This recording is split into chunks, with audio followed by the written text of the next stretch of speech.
किसी जमाने में जब ज़राई समाज था, गांव के लोग मिलजुल कर एक एक बर्तन जोड़ के कपड़ा लीड़ा मिला के एक लड़की ब्याह देते थे।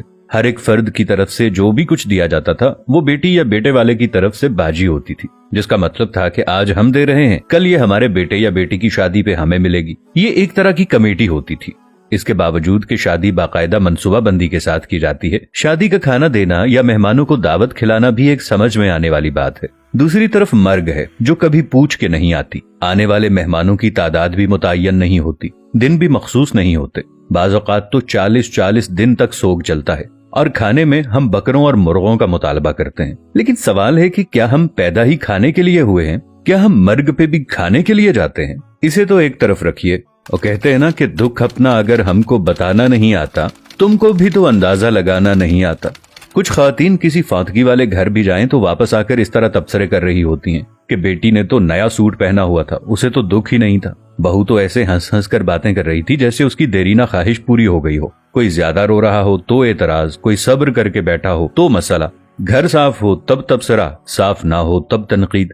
भाई तुम्हें किसने हक दिया है दूसरों को जज करने का? किसी का जूता पहनकर जब तक खुद नहीं चलते तब तक उसके चलने पर एतराज न करें। खुद तो 4 प्लेट बिरयानी तनावल करके डकार भी ना मारें और दूसरों पर ताबड़तोड़ हमले। खुदारा रहम करें। कम अज कम सोग में शामिल नहीं हो सकती तो बिला वजह उनकी इज्जत भी ना उछालें। ये वक्त सब पर हर घर में आता है और आना है। हमारे मर्द हजरात भी कुछ कम नहीं है। 2 लफ्ज ताजियत के तो ठीक से बोलने नहीं आते और सियासी थिएटर ऐसे सजा के बैठ जाते हैं कि फुतीदगी पर नहीं, इलेक्शन कैंपेन पर आए हों।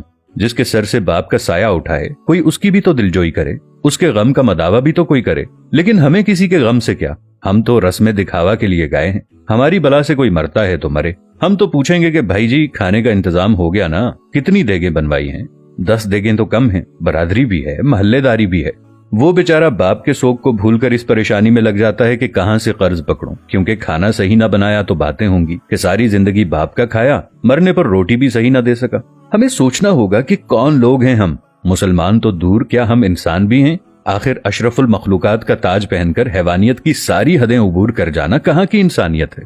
मैंने मैयत के घर में ऐसी आवाजें भी सुनी हैं। जो देग पर बांटने में लगा हुआ होता है उसे कहा जाता है कि जरा प्लेट में 4 बोटियां ज्यादा डाल देना, वो दामाद भी आया है, उसे भी खाना देना है। वो बेटी जो माँ या बाप की मैयत पर रो रो कर हलकान हो रही थी, जैसे ही जनाजा उठता है तो वो सारा गम पसे पुश्त डालकर खाना तकसीम करने में लग जाती है कि ससुराल वाले भी आए हैं, उन्हें खाना न मिला तो सारी जिंदगी बातें सुनने को मिलेंगी कि तेरे बाप की मैयत पर तो हमें खाना भी नहीं पूछा किसी ने। मैंने इस बात पर भी तबसरे सुने हैं कि सालन में तो तरी ही नहीं थी, हमारी प्लेट में तो बस शोरबा ही आया। हम बहैसियत मुआशरा जालिम बन गए हैं। खुशियां तो कुजा, हमने मर्गों को भी अपने शरीके पूरे करने के लिए इवेंट